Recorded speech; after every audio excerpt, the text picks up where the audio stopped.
Regarding naman doon sa ano namin sir, yung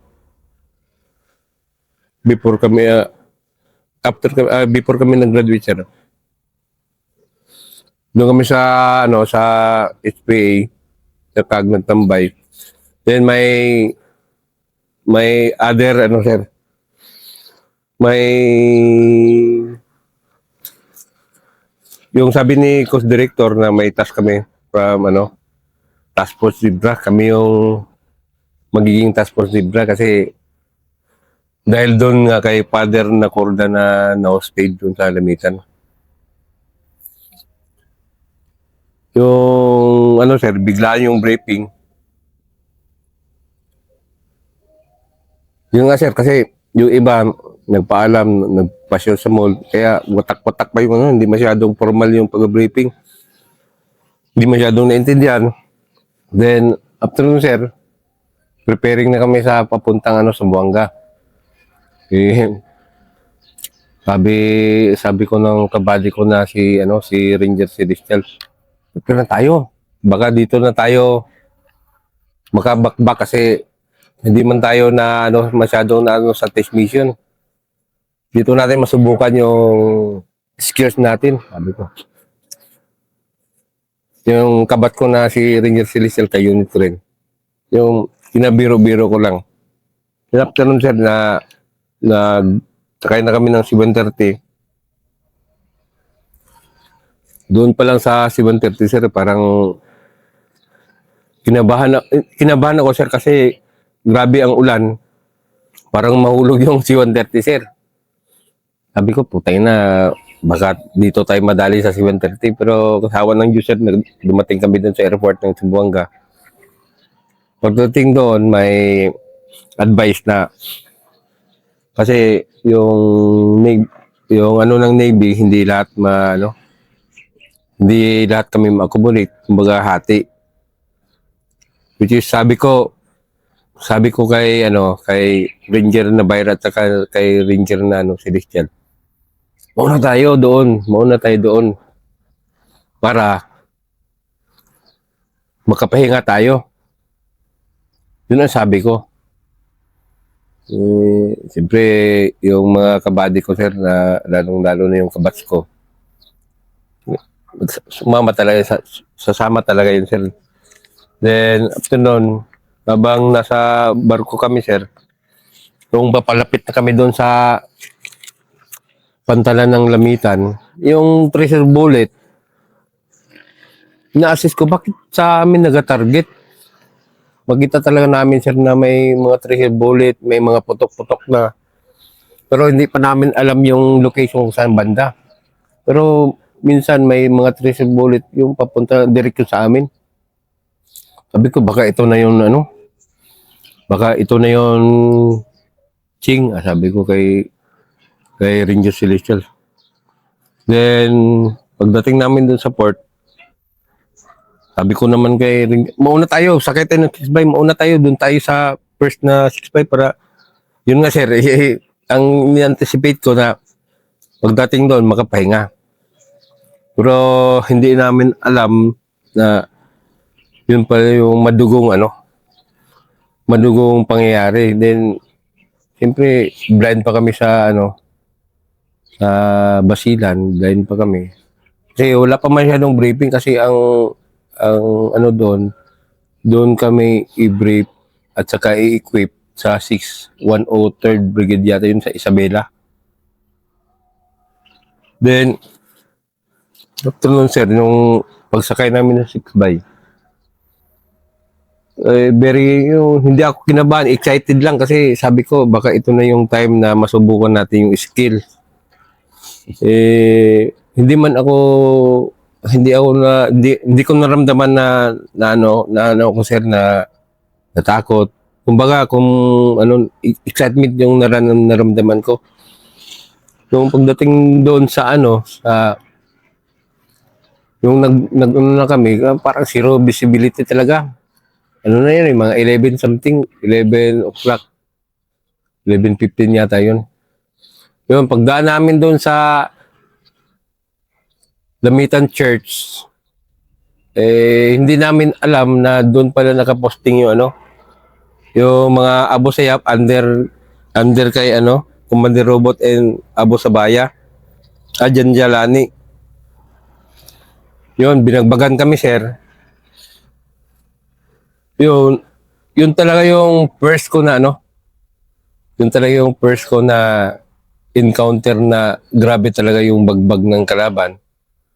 Kumbaga dihado kami, sir, kasi ako may baril ako pero M23 kasi yung baril ko, sir. Tapos tinunin namin sa class 143 kasi ano mag-test mission na rin sila, sir. Kaya yung baril ko, sir, walang handguard. Then wala rin akong bandoler. Ay, naghiram lang ako ng magasin sa ano, sa tropa.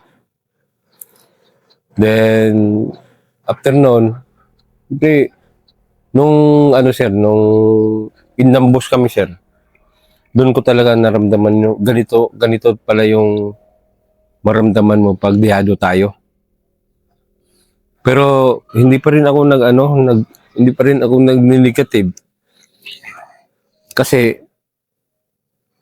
ginamit ko talaga yung ano, yung presence of mind ko kasi ang inuna ko talaga yung ulo ko. Tumalon ako dun sa 6x kahit nabagok yung ulo ko yung sa bato kasi may pakman rin ako, hindi masyadong masakit. Ano ko talaga para mas mabuti na lang yung mabukol ka kaysa mabiyak yung ulo mo. Kasi sobrang daming yung putok, sir, eh. Tapos hindi mo, ang makikita mo lang parang star lang. Nakaposition sila sa Catholic Church. Then kalapit lang, sir. Ano lang, 15 meters lang yung ano, from highway. Yung position na ano, lapit lang talaga. After noon, siyempre nakatalo na kami sa 6x, sir. Yun, nag-aangol na yung mga natamaan. May nakita na ako si Let Domingo, patay na. Yung naramdaman ko, doon ko na naramdaman na kinabahan ako konti kasi madilim kasi tapos hindi mo alam kung saan na yung mga ibang kasama mo ng ano, sir. Na yung gi-withdraw namin na school, sir. Hindi namin alam rin, sir, kung may kalaban doon. Which is pag-occupy namin doon, sir. Pag-occupy, nag-advance ako konti tapos tinignan ko yung area na pwede nilang i-approach. Nirecon ko na, sir. Para in case kung nandun sila, sir, ma-recognize natin kung ano. Pag ano dun, sir, wala mang response, at least clear. Doon, sir, yun ang sabi ng kabats ko na si Celestial. Ito na talaga, King, ito na talaga. Pero ang problema ni kabatsin ko, sir, si Ranger, walang baril. Naawa rin ako, sir. Yung iba? Yes, sir. Si Ranger Celestial, walang baril. Sabi ko, magtago ka na lang. Tago ka lang. Then, doon ko nakita rin, sir, doon ko nakita yung leadership ni, sir, ni Captain Ginulbay. Yun, siya talaga yung sir. Siya talaga yung nanguna doon sa mag-first aid ng yung na-wounded. Mag-ibak pala. Then yun, sir, wala kaming contact sa government troops. Kahit yung Simba, sir, nabagbagan na rin kami. Pero grabe yung believe sa'yo ni course director mo, Captain Ginulbay doon eh. Dami mong... Hindi, mamaya. After nung sir, nung pagka-umaga, sir, yung kabat ko nga, yung classmate ko si Sergeant Spirit, PFC Espiritu, the wounded, nagaiyak pa nga, sir. Yung kabat ko rin, sir, na si Ranger Liquilio, na wounded rin. Yun, ang kinuha ko yung mga bandoler nila. yung baril nila. Yung si ano pa nga, si Ranger Ligilo, parang na-shock punti sir, sinasampal ko sir, para at least maano sir ba, matauhan. Sa tindi ng putukan. Yes sir, yung tama niya rin sir. Hirap na nun sir, nung pag-umaga, na nung ano sir, nung gabi pala sir, yung binagbagan kami kahit simba, yung binagbagan kami, sabi ni doon ko na ano si Sir Ginolbay sir. Sabi niya, paputokan nyo, naghingi, ambagan kami ng rifle grenade sir. Pinaputokan namin sir kasi para ano yung ano sir. Hindi para mag-atras yung ano sir, hindi masyado makabuelo ng paputok yung ano sir. Kasi sa amin kasi nag-ano sir. Sa amin nakatutok yung 50 caliber sir. After nun sir, nung kinaumagahan sir, alas 5, siguro na-recognize na sir na kami yung ano. Noon na sir, yun, bago inibak yung mga ano sir, yung mga wounded. Pero nandun po yung Abu Sayyaf sir. Si Ranger Sinto sir, umaga na nga natamaan sir, na parang na-snipe siya.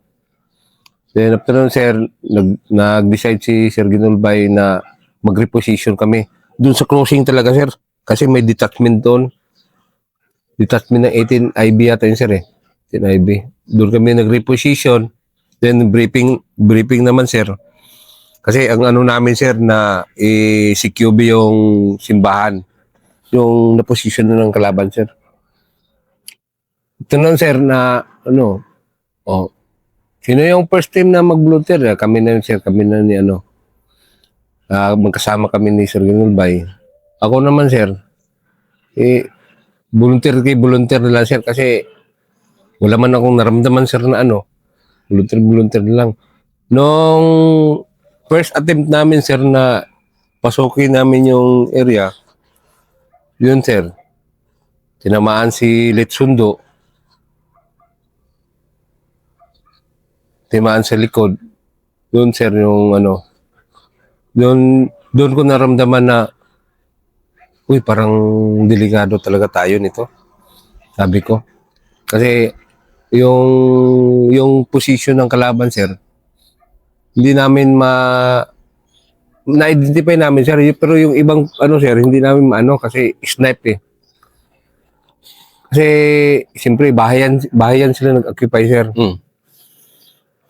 Yun, winidraw namin, inibak namin si Lucindo. Yung pagbuhat ko pa lang, sir, yung kamay ko, sir, pagbuhat, pumasok doon sa buta, sir.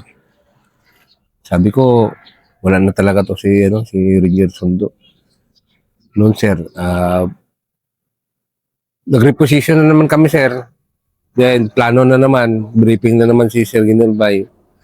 Ito. Nung nagka-problema kasi kami sir kasi wala kaming high power sir eh. Nung dumating na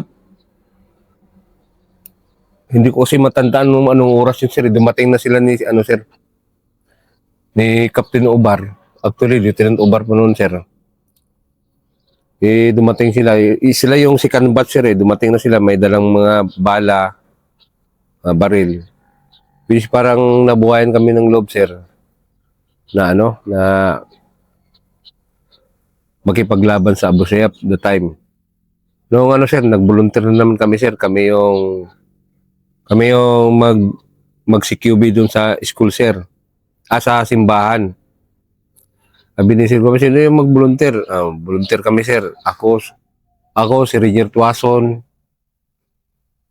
si Ranger Badayos, si Ranger Nabayra. Kalimutan ko yung iba sir. Bakit ka volunteer nun? Kasi alam mong ano yun, suicidal yun eh. Yes sir, yun nga ang sabi ni sino yung suicide team dyan na na gusto mo suicide team. Volunteer naman ako sir. Kasi hindi naman ako sir na na nagtapang-tapangan. Kasi ang sa akin sir na kumbaga participate sir. Yun sir. Yun, sa awa ng Diyos sir. Nung sir na na-clear yung lamitan.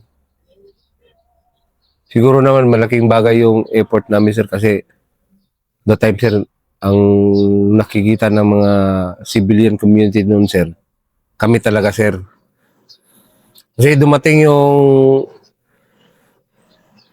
Marines that time, sir, ano na yun, kumbaga clearing operation na lang, sir. Nung, ano, sir, yung pag-volunteer namin, yun nga, sir, isa-isay ko rin yun, sir, yung pag-volunteer namin. Isa-isahin mo. At, Yung ano kasi to eh, kailangan to para, kaya dinadahan-dahan tong kwento mo dahil, ano ka, best AP nga eh, model ng Armed Force, ng Philippine Army. Ito yung unang mga bagbagan ng karir ni Sergeant Major Ramil Binoya. Isa-isahin natin, SM. Yes, sir. Yung ano, sir, yung nung time, sir, na nung sabi ni Sir Ginolbay na, sino yung mag-volunteer? Kami, sir, volunteer. Which is yung mag-back up sa amin, sir, 4 na bakal. One team kami, sir. Pag-attempt pa lang namin, sir, lahat ng mga bakal, sir, puro ano na, puro flat. Kasi magagaling yung mga sniper, sir. Tinitira nila yung gulong, puro flat. Minsan, nag-stopid pa yung 50 caliber. Pagbaba namin, nag-atras yung ano, sir. Nag-atras yung mga bakal. Parang iniwan kami doon sa ano, sir. Doon kami nakasandig sa pader. Sabi ko, dito muna tayo para hindi tayo makita. Then, pag withdraw ng ano, sir, siyempre nag-withdraw na rin kami, sir. Kasi parang hindi makaya. Pero much better yun, sir, na nag-withdraw yung ano, sir, yung bakal. Kaysa magtambay doon, sir, siguro. May ano, sir, may B40 yung kalaban, sir. Which is, siguro, malaking damage rin talaga yun. Ano, sir, pagpasok sa ano, pagpasok namin doon, sir, baba kagad, tapos atras sila, sir. Cover fire. Pero mas maganda yung ginawa nila, sir. Pero sa amin, sir, sa amin na naiwan doon na team, kulang kami ng ano, sir, kulang kami ng cover fire. Which maganda sana yung kung nandun yung bakal, nagka-cover fire bago mag-execute, papasok sa ano, sir. Hindi kami natuloy, naiwan sir. kayo. Pagpasok nyo, kayo lang. Yes, sir. Hindi kami natuloy, sir, na pasukin namin yun, sir, kasi walang backup. Then, after nun, sir, yung ano, nag-withdraw kami, sir. Then, ano naman, another briefing na naman ni, ano, sir, ni Sir Ginolbay. Kasi may nag-step dito sa kanan, yung, ano, hindi ako nagsama, sir. Yung isang team, yung under sila ni Ranger Navarra lang. Sinikubin nila yung bahay, then na-clear. After clear nun, sir, mga mag-quarter to 4 na yata yun, sir. Yung parang nagpahinga lang kami kunti, sir. Pero defensive position pa rin kami, sir. Ngayon, nag-advise yung X3 ng brigade na mag-ano yung bakal, mag-cover fire. Kasi papasok naman yung isang platon namin sa ano, sir, sa kabilang side. Kasi ang ano kasi doon, sir, briefing, ikutan namin yung area para hindi makalabas yung ano, yung Abu Sayyaf that time, sir. Pero ako, sir, dito lang ako sa crossing. Magkabady kami ni ano ni Sir Obar. Timing talaga, sir, nagka-cover fire ako. Yung kinuha ko yung 60 ni Ranger Panoy. Ako yung nag-cover fire, nagpaputok.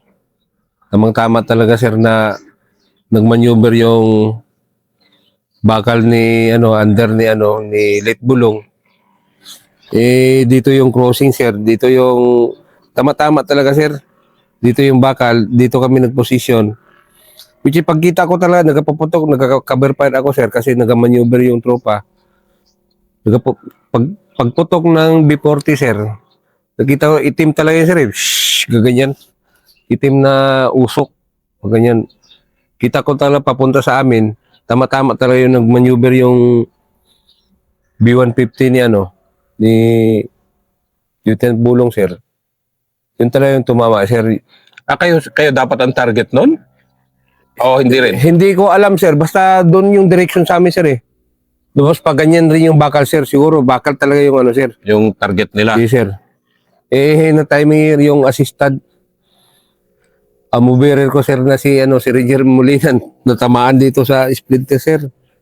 Yun ang nagiging alalay ko sir si Sir Obar. Yun yung naging nag-assistant gunner ko sir, siya yung nagano ng bala. Hindi, anong hawak mo na nun? Yung 60 sir, 60 Kasi nung dumating si Jed, may dala-dala siya mga 60 na. Yes sir. M16 pa yung baril ko sir. Ngayon, kay nang malfunction sir, kinuha ko yung nang malfunction yung baril kay ni sir, 60 ni Roger Panoy sir. Ako na sir. Ay, ikaw nang gumamit. Yes sir, ako nang gumamit sir. Inayos ko muna bago Ako na nagiging nagka-verify doon sa sir. Yun yung nangyari sir. Na sir. Na natamaan si si Late Bulong. Then after nun sir, clearing na hindi na kami main effort. Ang yung ibang unit na nag-main effort sa clearing sir. Kami na yung backup na lang kasi para na makapahinga sir. Then during sir na-clearing na-clear na yung lamitan sir.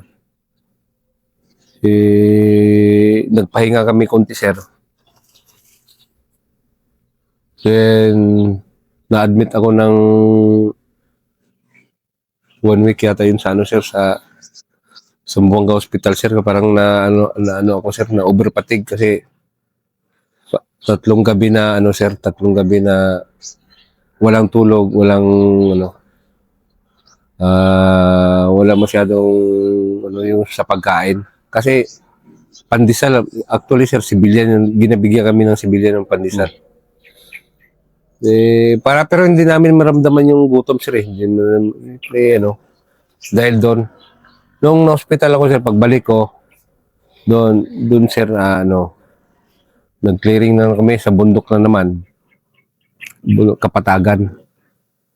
Pero sige nga, SM, bago natin pumunta sa next chapter ang buhay mo, ano yung mga personal mo na natutunan sa sarili mo, sa leadership, Yung tactics sa Lamitan Siege? Ito yung Lamitan Siege, 2001. Yes sir, yung sir, yung skill sir, nandun na lahat sir kasi bagong graduate lang sir. Pero yung talaga sir, yung paano mo ma-handle yung mo sir, yung kaba. Yun na yung pinaka-importante sir Yung tapang sir, nandun naman tayo sir. Pero ang doon sir, kung paano mo i-handle yung kaba mo. Kasi wala mang tao sir na hindi kabahan doon talaga sir, walang tao na hindi kabahan sa encounter. Pero kung how to manage lang sir yung kaba sir. Then yung sir, Paano mo ginawa yun? number one sir, always talaga ako sa Panginoon sir. Habang naglalakad ako sir, nagadasal ako niyan sir. Yan talaga yung weapon ko na sir. Yung shield ko talaga na ginagamit sir. Dasal. Then siyempre, yung skills natin, SOP. Very sensitive ako sir sa regarding sa SOP talaga. Kasi yun nga, kahit anino mo, dapat walang kumpiyansa, hindi ka magkumpiyansa yung sir Then regarding sa sir, leadership, dapat naman na kung mag-command ka, dapat yung kalmang-kalma ka lang. Then wag mong ipakita sa kasama mo sir na na yung natakot ka. Kasi pag makita ng kasama mo sir na natakot ka, siyempre mag-connect na yun sir. Pag kita mo yung aggressive mo, then siyempre yung talaga sir, yung goal natin sir na ma-accomplish yung mission. Yung ko sir, kung pwede lang sana sir na kami rin siguro nag-clearing talaga doon sa sir, kasi kami man talaga naghirap doon sir. Siyempre decide ng brigade at saka siguro yun sir, yung para makapahinga na rin kami sir. Yung nagiging ko kasi sir, nagiging style of ko sir, kasi dahil rin kay kay Sir Gino. nakita ko talaga yung ano sir, yung tapang niya talaga sir, nakita ko. Sabi pa nga namin, siguro anting-antingan siguro to si Sir Gino kasi siyempre siya hindi take ani lang pang US pattern yung ano niya sir yung mga action niya. Which is makita mo talaga yung tapang niya sir. Doon ko rin yung kumbaga doon rin ako kumuha ng ano sir ideal sa ano sir. Yung sa mga ano niya, leadership. Then, regarding naman sa ano, sir, yung sa clearing naman, sir, hindi na ako masyadong na ano doon, sir, na involved. Pero one time, sir, na nung ano, sir, nung nasundan namin yung Abu Sayyaf, sir. Mm. Nabalitaan natin yung estudyante, sir, na ano, ano ng Abu Sayyaf, yung 13 na ano, estudyante, sir. Yun naman, sir, yung ano, yung kung paano, kung disiplina, sir. Kasi yun talaga, sir, yung nagiging ano namin, sir, discipline. Discipline and SOP, sir. Bakit, sir? Kasi yung task namin, sir, mag-ano lang sana, sir, mag-clearing lang. Kasi TCP, sir. Clearing lang kami sa ano, perimeter, sir. Then ngayon, sir, kasi nakita namin yung tracking, sir. Nakita namin yung tracking. Yung tracking kasi, mga 40 katao, sir. Yung tracking. Isinundan namin, sir. Sinundan namin hanggang naupihan namin, sir. Nung naupihan na namin sila, sir, kasi nasa creek sila, sir, Mm. Creek. Tumawag kami sa TCP. Ang platoon leader namin noon, sir, si Lieutenant Herbolingo. Tumawag kami, sir, na nakita na namin yun, Abu Sayyaf. Nakita namin yung mga bata. Kasi nasa high ground kami, sir, Nakita namin. Pwede namin putukan, sir, nagtawag lang kami sa TCP kung bagbagan na ba namin. Wala mang advisor na bagbagan that time. So, ang advice, buntutan namin, sir. Which is wala kami pagkain. Mm. Naging ano kami doon, survival. Very ano yan, sir, very critical kasi siyempre bututan mo yung yung kalaban. Doon sir, doon ko rin nakita sir na yung disiplina ng isang ranger. Ano yun sir, nandun na yun. Minsan nga, nandun yung pagod, gutom, puyat. Kasi rain or shine yun sir Mm. Wala kaming nagawa doon sir hanggang hanggang na buntutan namin sir, naputol na naman, then nabalitaan na naman namin sa radio na doon na nag-surrender, doon na nila gi-surrender sa sa mechanized. Yun na sir, doon na never, normal talaga minsan may murmur, siyempre sobrang pagod na namin sir, pero siyempre yung talaga sir, yung pinaka-point talaga doon sir. At saka yun ang naranasan ko na dapat talaga magiging patient. Kaya sa schooling natin sa Rinje, sir, pinapairan natin yung patient kasi malaking bagay pala yun lalo na sa Real McCoy.